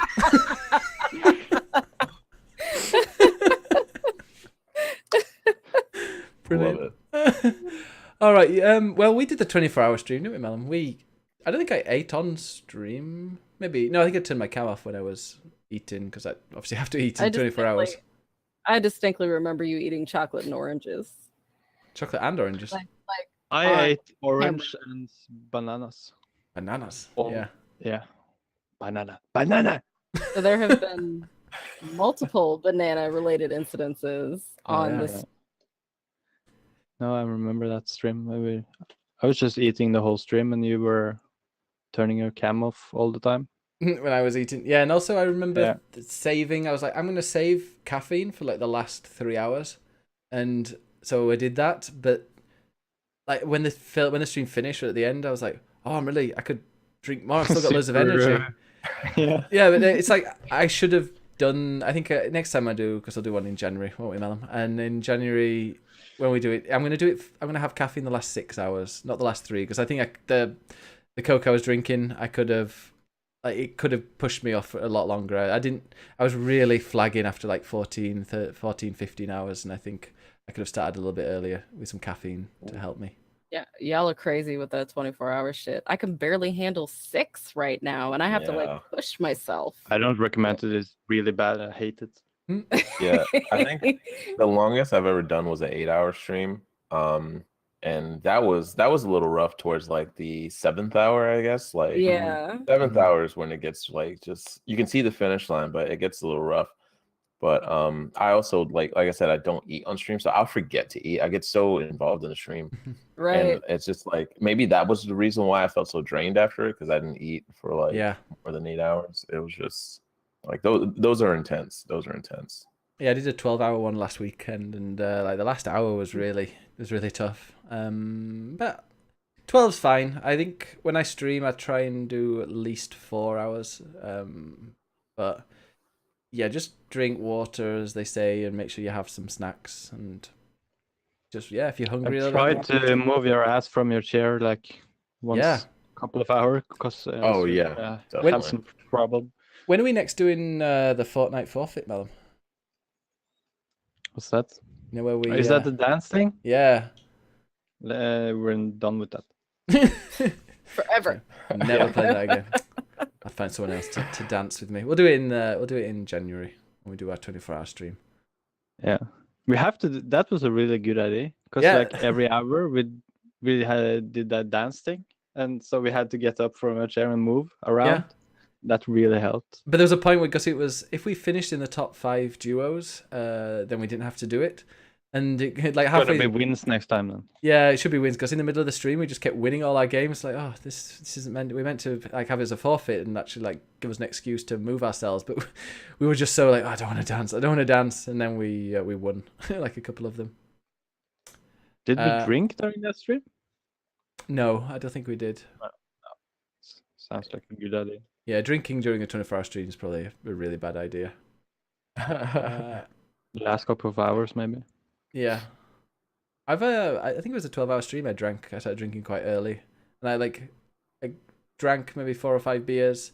Then I was a bit merry. Then I had like the come down, and then I had a bit of a headache later on. I experienced the full getting drunk, having a hangover in one stream, which was quite impressive. Wow.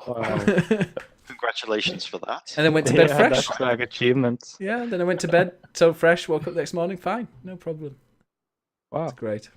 But yeah, I find I drink a lot, maybe a bit too much, if you can. Like I'll go through today. I've drunk just in like the last maybe the last hour and a half. I've drunk nearly a liter of water, but I think I go through it a lot. Because your ass needs it. Beg your pardon. Gotta put some butter there. After that adventure from the other day. Oh yeah, God, I'm still a bit dehydrated from. Oh God, I hope I'm not banned from that train. I've got to catch that train every day to work. It'd be embarrassing. Yeah, I've got to catch that train to work. I hope they've cleaned it up.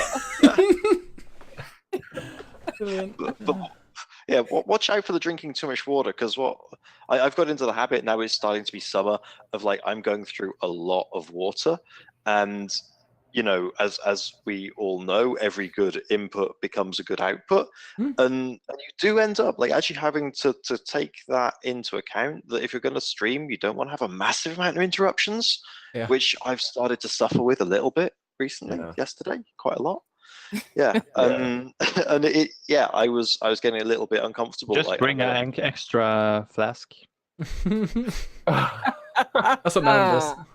Have a chamber pot. Let me write this one down, Melon. Yeah. No, I'm in that same boat. Like, I love staying hydrated during stream, and especially if you're mixing like drinking alcohol and water, eventually you're gonna break the seal.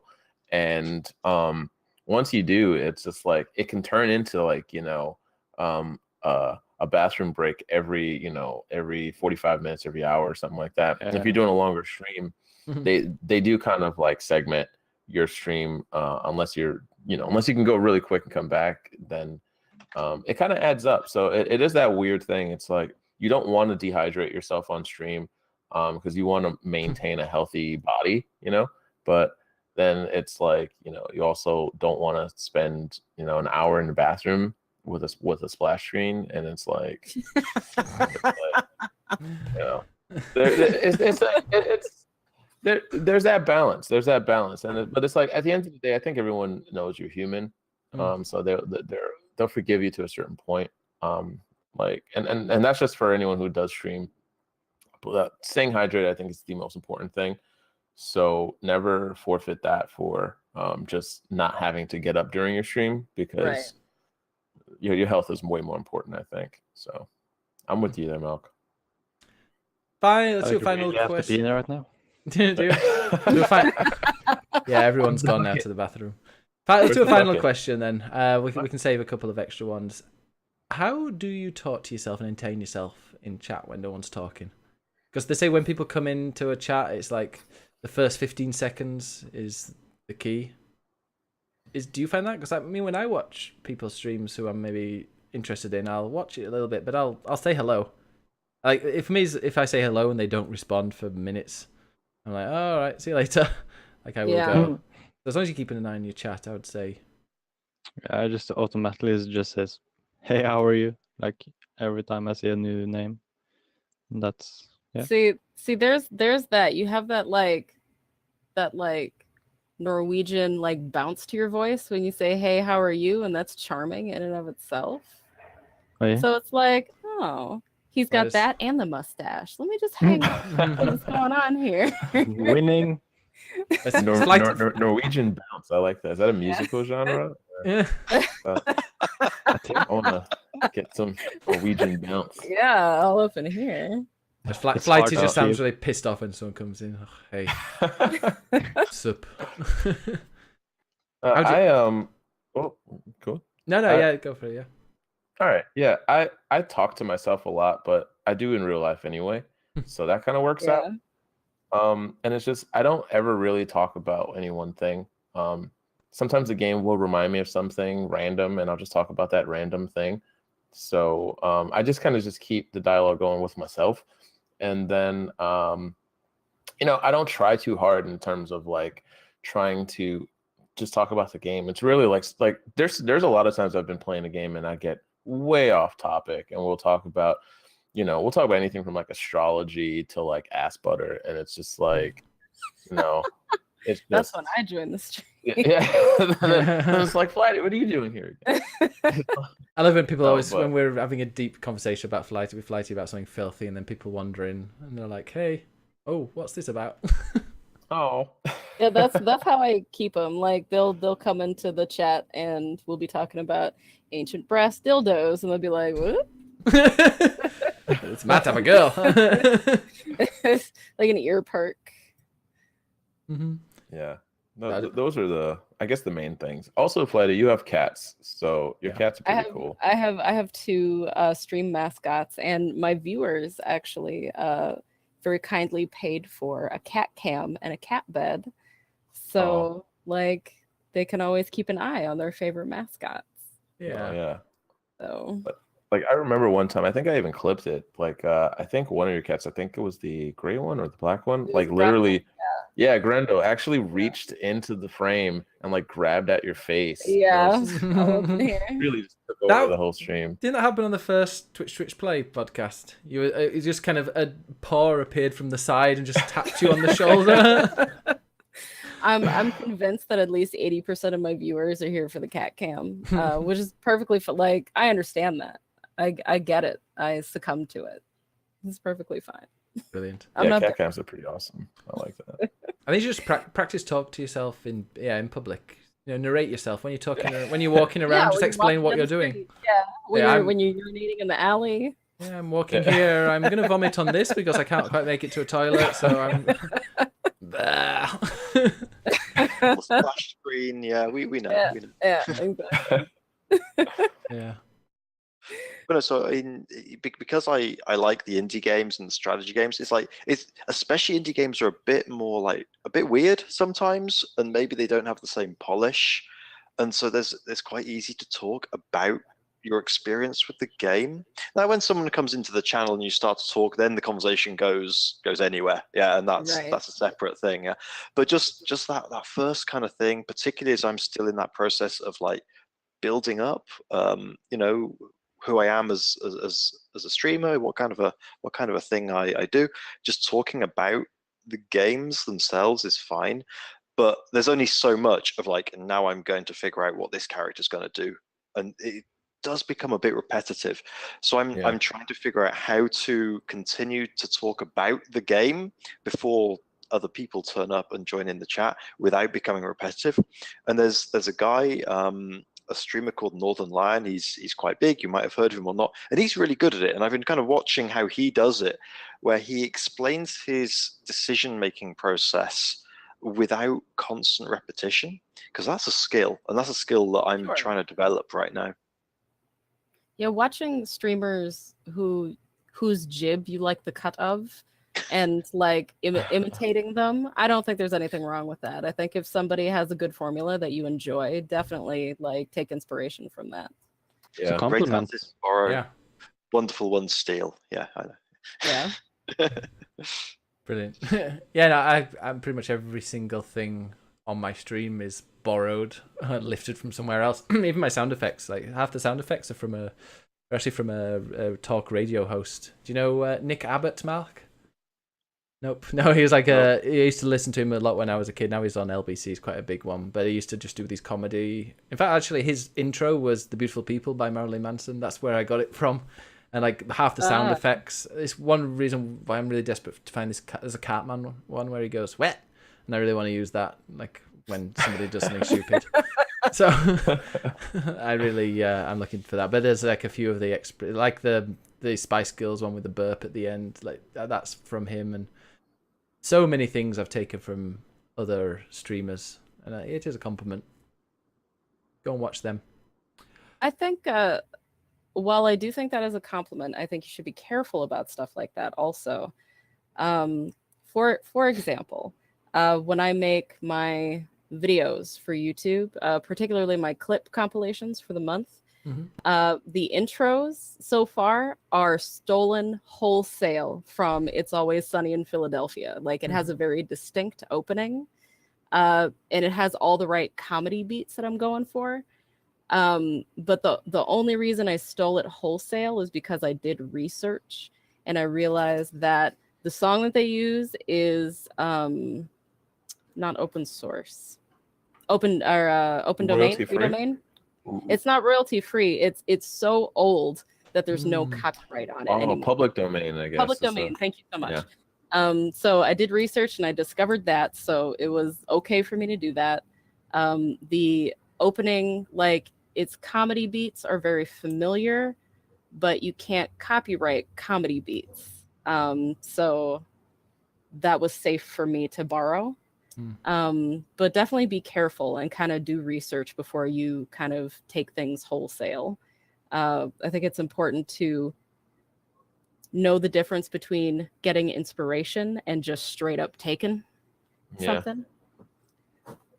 Yeah, I mean, it's a fine line though. So definitely like, you know, get counsel from other people or, you know, do research. Yeah, one of the things I borrowed from another streamer was having SFX. So if people who sub, they can just type exclamation point in their name and it'll come up with like an intro for them. That was a really good idea. But that was taken from a guy called Shunkele. He does something similar. I think it's 3 months. He gives them that, but I think he's kind of strict about what kind of things can come up. Whereas I'm like, you put whatever you want. It could be a bit of a song or whatever. So it's like that was like a decent influence I got from there. And even like the layout of this, like the corner stream box thing over there, I think it was Manny had that, and I was like, I like that layout there. I'm gonna put that there. And I mean, I don't think there's anything wrong with taking stuff as long as you're not like obviously mimicking and copying another streamer, but take the things you like from people who you watch, and I don't see there's any problem. No, yeah, I mean, and there's always, like Flighty said, that fine line between being inspired and straight up just lifting something from someone else's stream, and it's like that whole balance is just going to come with you, but just being honest with yourself and your viewers. Just like obviously, the people who are really successful and who have put themselves on the stage and they have carved their own identity, they found their beat, they found their rhythm. And it's like sometimes even when you're trying to borrow something or do something that someone else has done, it doesn't feel right, and you really have to listen to that. You have to pay attention to that, because you in borrowing or in being inspired, you can find a way to discover your own beat, but you really don't want to do anything that doesn't feel right for you. And like I said, I'm convinced that a lot of people do things that don't feel right for them just because they feel like it's going to work. And that's why I say you got to be honest with yourself, I think, for the most part, because if something really just doesn't feel like you, just don't do it just because you think it's going to work, Right. Mm. And that kind of segues into some of the streamers that I've seen who are like, they have built a specific personality, like a mask, and I'm sure they've made their own community, and that's fine, and it works for them. However, that's something that you have to consciously decide to do. And to your point, Black, if it doesn't feel right and it isn't fitting into your vibe, then everyone's going to see it for what it is. And you can't be this Frankenstein's monster of a streamer where I've taken, I don't know, Flighty's this and Melum's this, and I've stolen Ben's that. You just kind of become this weird kind of a weird collection of nothing in the end. So to make it authentic, and it's not easy. If it was easy, then and it's also like people that have struggles with the social stuff, and so for them it's like it's a good thing that you force yourself to do things that scares you. It's like, because that's just good for everybody to like put yourself there and try to try new stuff and everything. So but it's like, of course, when you start to if you steal and it becomes fake, that's of course when you take it too far, of course. So oh man, it is incredible how but easily. I'm pretty sure like everybody here, like the first couple of streams, you weren't yourself. It was you were fucking scared. I guess. Or if you weren't scared, you had at least like some kind of feeling that this is a new thing, and it's like so it evolves from there. It does. And I think that is a perfect time to finish the podcast. It's been over 2 hours. That's super long one tonight. Has it? Yeah, it's gone so fast. God damn, y'all are well, maybe 2 hours. Brilliant. But thanks to everyone. You wouldn't think that we were all terrified of the camera. But thanks to everyone for watching. Thanks to everyone who's been in the chat, chatting away. It's been really crazy in there. I put in the chat there. You can see links to everyone's. I've got the correct one now for Black and Mild. Sorry, I didn't realize that it had an A in the middle there. And so Melum, goodbye. We'll say goodbye to each one individually. Melum, how do we find you? I am Meloman at Twitter and Twitch. And Malk? I am Malk Neuro, also Twitter and Twitch, but I don't really go on Twitter. But Twitch, definitely Malk Neuro, Twitch. Me also, I don't go on Twitter. Black and Mild, how do we find you? I'm Black and Mild on Twitter and Twitch, but the A is in different places, so it might get a little confusing. On Twitter, I typed in the chat. It's a BLAK because apparently there's already another Black and Mild on Twitter, but on Twitch, I'm just the BLKA. So sorry about that. That's confusing, but I mean, it's all right. I'm on the internet though. Yeah, we'll find your Twitter hopefully on your Twitch, or just type something in and it'll come up. Flighty, how do we find you? If I'm not twitching, which is most days, you can find me on Twitter, THT Flighty Broad, because Twitter. Be prepared for some shit over there, because I am 100% honest 100% of the time. So just get ready for it if you follow me. Brilliant. All right, and yeah, follow me, BiggusBennus, or BiggusBennus1 on Twitter. Someone stole that. And we'll be back. The soy is strong with us. Yeah. I was answering the chat there. We've just got a couple of people joining who've just appeared while we're about to go off. So sorry, it's a bit 2 hours. You can check us on youtube.com/BiggusBennus. Go to clickclickplay.com as well. And we'll be back with Twitch Play in 2 weeks. With Flighty, you gonna be around? Yes. Yay! And Mellum, are you gonna be around? Yeah, I think so. Woo! And then we'll. But I mean, Malk and Black Mal definitely want to have you back sometime if you fancy it. We haven't scared you off too much. Sounds like fun. No, this is great. Thank you for having me. No problem at all. Really enjoyed it. Thanks a lot. And Bush Pays in the chats just sending 100 bits. Thank you so much. But yeah, we'll be back next week with a normal Click Click Play podcast. Jordan's getting married. Well, he got married today, so we can. Congratulations to him, and we'll find out all the goss next week. In the meantime, we're going to send a raid over to Starvin, because I love a good raid. We're going to go and raid. Oh no, wait a minute. No, I accidentally raiding you there, Black and Mild. Let me Oh, whoops. just give you a raid there. Start up your stream. Yeah. I was going to do it to Starvin, who dropped by earlier and actually gave me a sub. So I'll resubbed. I'll send him some love. And there was a troll in the chat. I was like, oh, brilliant! You tell you're popular when you've got Gaming. He was cool. He had a cool comment. Yeah, I didn't see that. Apparently, I'm a hippie. So, hippie, far left, Antifa. Malk is Antifa. Yeah, I'm Really? You're a social SJ. justice warrior feminazi. Yeah, And you're a cringy vegan. I'm a cringy vegan, apparently. Oh no, I'm a bit. Oh, I don't know. Weird. All right. Well, at least they put some effort into that troll. See you later, guys. Bye. Bye. Bye.